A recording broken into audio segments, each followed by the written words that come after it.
Everyone, I am Monica. Today I will start chapter 14, the Vedic Age. This is the part of history. Around 800 BCE, the urban or city based civilization in the Indus Plain declined.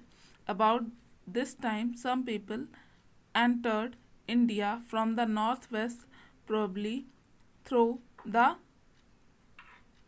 Khyber Pass. They called themselves Arya, means noble ones. 800 BCE में क्या हुआ कि जो urban और city based civilisation थी, जो पढ़ा आपने चैप्टर 13 में, उसका नाम क्या था? Indus plain. ओके, वो डेक्लाइन हो गई, मतलब ख़त्म हो गई। इस समय पे कुछ लोग इंडिया के बाहर से एंटर करते हैं। कहाँ से? नॉर्थ वेस्ट से। ओके, अब नॉर्थ वेस्ट क्या है? देखो ये मैप है ना, देखो ये जो एरिया है ना, यहाँ है पाकिस्तान। पहले पाकिस्तान आपको पता है इंडिया का पार्ट था, तो यहाँ से एंटर करते हैं। ठीक है, यहाँ से इंडिया में एंटर करते हो। ये जो बना हुआ है पिंक कलर से, ये क्या है? ये इंडिया का मैप है। ठीक है, और ये जो ग्रीन कलर में है, इसका कुछ पार्ट इंडिया में है और कुछ पाकिस्तान में है। और ये कौन सा वे है? ये रोडवे है। ओके, ये रास्ता है। ठीक है, तो यहाँ से कुछ लोग अंदर आते हैं और ये इसको क्या, ये कहाँ से आते हैं? खाइबर पास से। ठीक है, यहाँ पे एक खाइबर पास है। ठीक, और ये अपने आप को क्या कहते हैं? आर्य कहते हैं। और इसका मीनिंग क्या होता है? नोबल वंश। Soon a new culture and civilisation emerged in India with the coming of Aryans. इस तरह से इंडिया में एक नया कल्चर और एक नई सिविलाइजेशन स्टार्ट होती है इंडिया में, जो कि आर्यंस की होती है। They were a semi nomadic pastoral but cultured race of people who lived in Central Asia about 1500 BC। और ये पहले कहाँ रहते थे? पहले ये सेंट्रल एशिया में रहते थे। और किस समय पे? लगभग 1500 BC में। Okay, they were toll, fair, complexion and Hardy people. मतलब क्या है इसका? कि वो बहुत ज़्यादा लंबे थे, फेयर थे, मतलब कि गोरे थे। उनका जो चेहरा था वो क्या था? फेयर था। ठीक है, और फेयर कॉम्प्लेक्स थे वो, और हार्डी पीपल यानी बहुत ज़्यादा मेहनती भी थे। They first settle in the Sapta Sindhu region but gradually spread to the whole of northern India. पहले ये कहाँ पे रहे? पहले ये कहाँ सेटल हुए? सप्ता सिंधु रीजन। ओके, सप्ता सिंधु रीजन यानी वही जो ग्रीन वाला पार्ट मैंने आपको बताया था ना, वहाँ पे। लेकिन ये धीरे धीरे पूरे नॉर्थ इंडिया में फैल गए। ठीक है, they spoke a language that is now recognised as a part of the Indo European. और वो जो भाषा बोलते थे वो किसका पार्ट था? इंडो यूरोपियन का भाग था। ठीक है, coming of the Aryans, it is believed it is believed that Aryans originally lived in the pasture land of Central Asia। यह माना जाता है कि पहले आर्यंस कहाँ रहते थे? सेंट्रल एशिया में रहते थे। In course of time their population increased and their pastures dried up. अब क्या हुआ? धीरे धीरे समय बढ़ता गया और उनकी पॉपुलेशन इंक्रीज होती गई। Okay, life became difficult for them. और उनके लिए जो लाइफ थी वो क्या हो गई? डिफ़िकल्ट हो गई। सो दे वेंट टू यूरोप। और इसलिए वो कहाँ चले गए? Europe. While other found their way into Persia. और उनमें से कुछ कहाँ आ गए? पर्सिया आ गए। A large section of them migrated to India. और बहुत उनका एक सेक्शन कहाँ आ गया? इंडिया आ गया। And they were called Indo Aryans. और इस तरह से वो क्या कहलाए? Indo Aryans. The Aryans who entered India through the north west neither came in one stream nor spread in the whole of India. जो आर्यंस नॉर्थ वेस्ट रीजन से आए वो एक स्ट्रीम में नहीं है, ठीक है, पहली बात तो ये, और वो पूरे इंडिया में नहीं फैले एक बार में, all at once, they came in wave over a long period of time and brought with them their woman folk, children, flocks of cattle and household goods initially। मतलब जो ज़रूरी सामान होता था, ठीक है, उन्होंने अपने बच्चों को, अपनी वाइफ को, सबको लेके आए वो, और जो ज़रूरी सामान होता था हाउस होल्ड से रिलेटेड, वो सारी चीज़ें वो लेके आए। Initially they faced resistance from the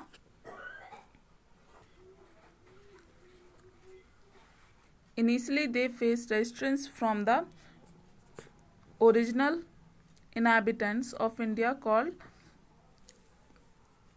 Dases or Dasyus। The term Das means a slave। और इस तरह से उनको क्या फील हुआ कि वो क्या रखने लगे, दास रखने लगे।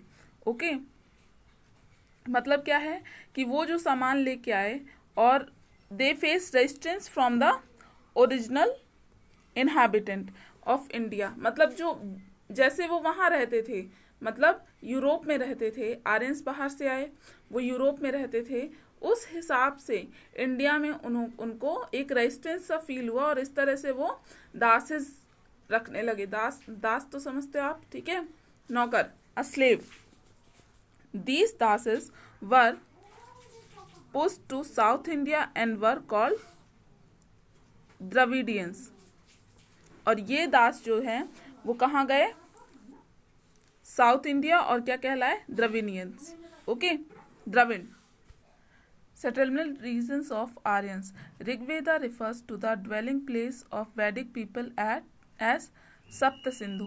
मतलब ऋग्वेदा में क्या लिखा गया है, वैदिक पीपल को सप्त सिंधु लिखा गया है। Okay, the rivers like Ganga, Yamuna, Saraswati, Sindhu and Sutlej are mentioned in Rigveda.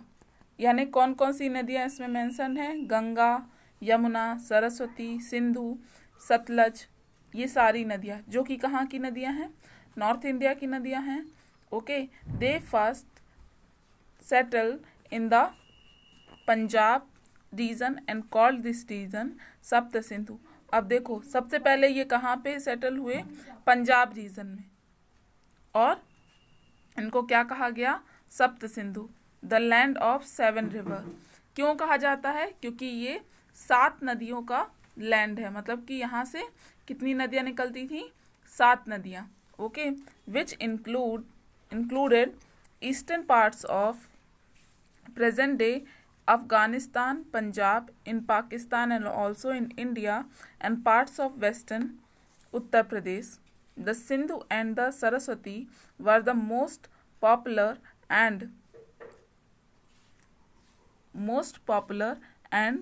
revered river of that age। अब देखो, अगर मैंने पंजाब की बात की तो वो पंजाब केवल इंडिया का नहीं है जो आप सुनते हो, ठीक है, वो पंजाब पाकिस्तान का भी है और अफगानिस्तान रीजन से भी लगा हुआ है। ठीक है, अफगानिस्तान का कुछ रीजन, पाकिस्तान का कुछ रीजन, पाकिस्तान पंजाब और इंडिया पंजाब। ठीक है, इंडियन पंजाब जो है ये, और वेस्टर्न उत्तर प्रदेश, ये पूरा क्षेत्र मिला के क्या कहा गया, सप्त सिंधु इसको नाम दिया गया, क्योंकि यहाँ से ये लैंड था 7 रिवर्स का। ठीक है, और सिंधु और सरस्वती जो थे वो ये दो नदियाँ जो थी वो मोस्ट पॉपुलर थी उस समय पे। Sources of history, the text called the Vedas are the most important source of information about the Aryans. उस समय पे जो वेद लिखे गए वो बहुत अच्छा सोर्स है। अब देखो, सोर्सेज ऑफ हिस्ट्री मतलब कि हमें वैदिक एज के बारे में पता कैसे चलता है। ठीक है, जो उस समय पे वेद लिखे गए उससे इंफॉर्मेशन कलेक्ट की गई। ठीक है, और वो ही है क्या, source of information about the Aryans. That is why this period of Indian history is known as Vedic age. The Vedic age gets its name from the 4 Vedas, Rigveda, Samveda, Yajurveda and Atharvaveda। जो वैदिक as है वो उसको ये नाम कैसे मिला? 4 वेद से। कौन कौन से वेद हैं? ऋग्वेद, सामवेद, यजुर्वेद और अथर्ववेद। ये 4 वेद हैं और इसी से इस पीरियड को क्या नाम मिला? वैदिक एज। ओके, वेद से क्या बन गया? वैदिक। The Rigveda is the oldest of these, containing 1028 hymns dedicated to gods like Agni, the fire god, Varun, the sky god, and the Indra, the god of rain and storm. जो ऋग्वेदा है, इनमें जो चारों वेद हैं, ऋग्वेद, सामवेद, यजुर्वेद और अथर्ववेद, इन चारों में सबसे पुराना कौन है? ऋग्वेद है। और इसमें क्या है? इसमें 1028 हिम्स हैं। हिम्स को हिंदी में क्या कहते हैं? सूक्तियाँ। ठीक है, और ये जो हिम्स हैं ये किसको डेडिकेटेड हैं?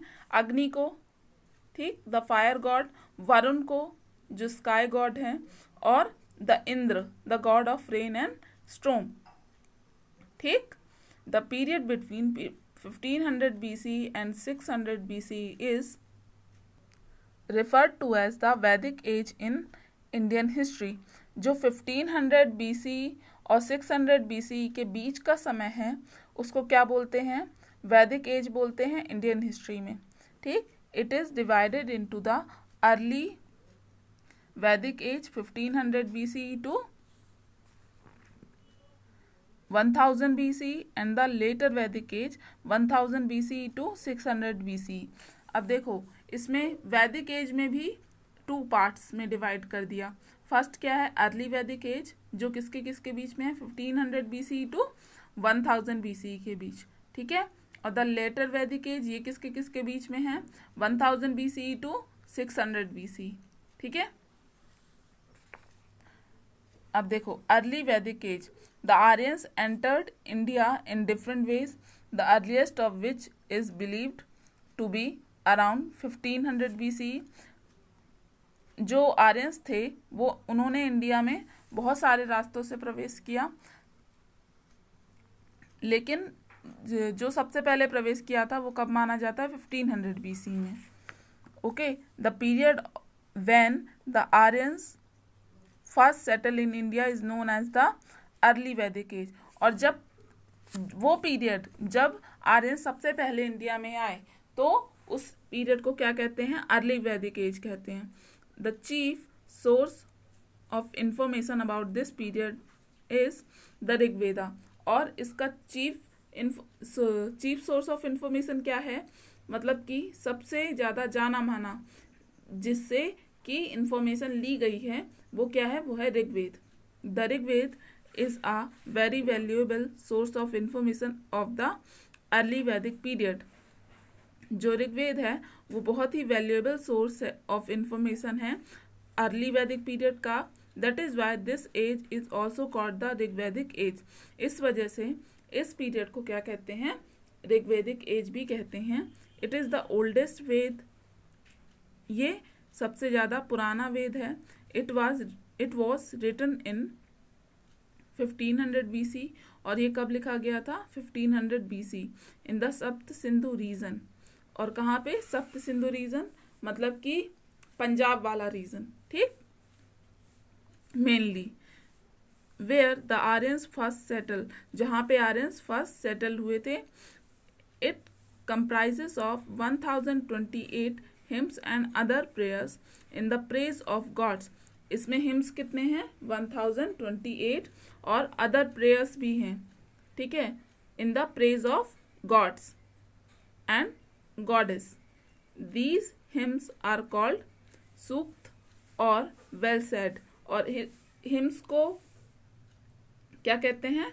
सूक्त कहते हैं। ठीक है, मैंने क्या बताया? सूक्तियाँ बोला था ना, यही है, सूक्त है या और वेल सेट ये भी कहते हैं। The hymns were generally composed by rishis, some were composed by learned women. ये जो हिम्स है ये किसके द्वारा लिखी गई? ऋषिज के द्वारा लिखी गई। ओके, ऋषियों ने लिखा इसे। और इसके अलावा कुछ महिलाओं ने जो कि पढ़ी लिखी थी। Social life, the Aryan came here as nomad, then they settled down here in the form of different tribal settlement. Aryans यहाँ पे आए, ठीक है, और एज नोमैड्स एंड यहाँ पे सेटल हो गए in the form of different tribal settlements. Okay, they were called Janas and the land where they settled was referred as janapadas. Okay, और उनको क्या कहा गया? जनास कहा गया.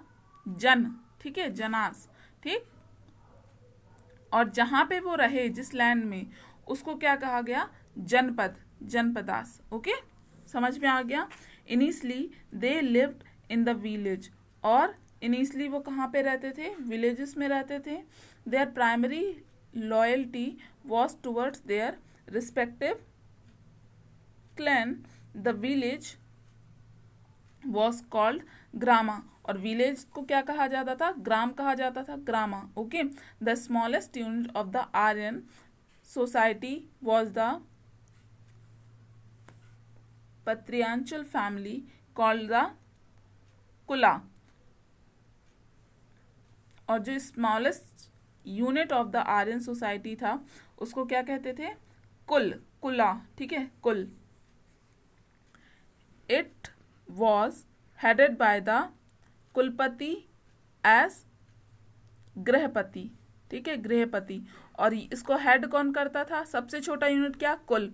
और कुल को हेड कौन करता था? कुलपति एज, और उसको कहा क्या जाता था? Grihapati. He had absolute authority over all family matters, और इसके पास पूरा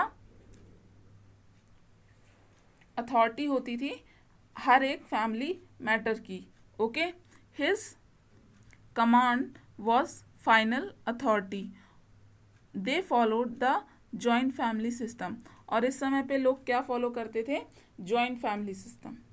okay, women were respected and no religious ceremony was complete without the participation of the women of the family. जो वुमेन थी उनको रिस्पेक्ट किया जाता था, और कोई भी रिलीजियस सेरेमनी पूरी नहीं होती थी वुमेन ना होने पर, ठीक है. Some learned women like Apala, Ghosha and Vishwara even composed hymns for the Rigveda. और कुछ लर्न्ड वुमेन थी, पढ़ी लिखी सीखी हुई, ठीक है. उनमें कुछ के नाम क्या थे? जैसे अपाला हो गया, घोषा हो गया, विश्वरा हो गया, ठीक है. इन्होंने हिम्स भी लिखे ऋग्वेदा में, ठीक है, सूक्तियाँ भी लिखी हैं. There are no evidence of child marriage in Rigveda, और उस समय पे चाइल्ड मैरिज के कोई भी एविडेंस नहीं मिले हैं, ठीक. And the practice of widows remarriage has been mentioned, और रीमैरिज मेंशन्ड है, ठीक है. विडो रीमैरिज मतलब विधवा पुनर्विवाह मेंशन्ड है. किसमें? उस समय पर. और कहाँ पे होंगे ये? ऋग्वेद में, ठीक है. They participated in rituals, chariot races and even attending the सभा.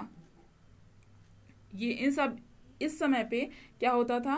रिचुअल्स में पार्टिसिपेशन होता था, और वो सब सभा भी अटेंड करते थे. Women could choose there husband in a ceremony called स्वयंवर, और वुमेन अपना हस्बैंड चूज करती थी सेरेमनी में, और इसको क्या कहते थे? स्वयंवर कहते थे. The Aryan society was classified on the basis of occupation or profession into 4 varnas.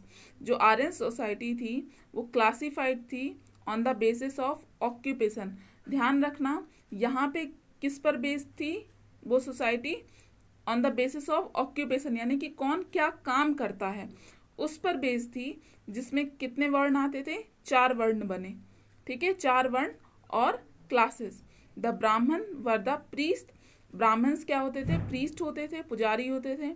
The Kshatriya was the rulers and the warriors, जो क्षत्रिय होते थे वो क्या होते थे? रूलर्स एंड वॉरियर्स होते थे। वैश्य क्या थे? वैश्य ट्रेडर्स होते थे, कल्टीवेटर्स होते थे और स्किल्ड वर्कर्स, ये क्या होते थे? वैश्य। And the Shudras serve the other three groups and did manual jobs, ठीक है। और शूद्र क्या होते थे? शूद्र सर्व करते थे अदर थ्री को और मैनुअल जॉब्स करते थे। Anybody could choose any profession of his choice, और कोई भी उस समय पे कोई भी जॉब को चूज कर सकता था, ठीक है। उस समय पे कर्म के बेस पे ये 4 वर्ण डिवाइडेड थे, आपके जन्म के बेस पे नहीं, ठीक है। अब आप देखोगे वैदिक एज में जैसे जैसे टाइम होगा, जैसे जैसे आगे बढ़ेगा ये एज, उसमें क्या होता जाएगा? ये जन्म से रिलेटेड हो जाएंगे, ठीक है। So this is the end of the class. Thank you.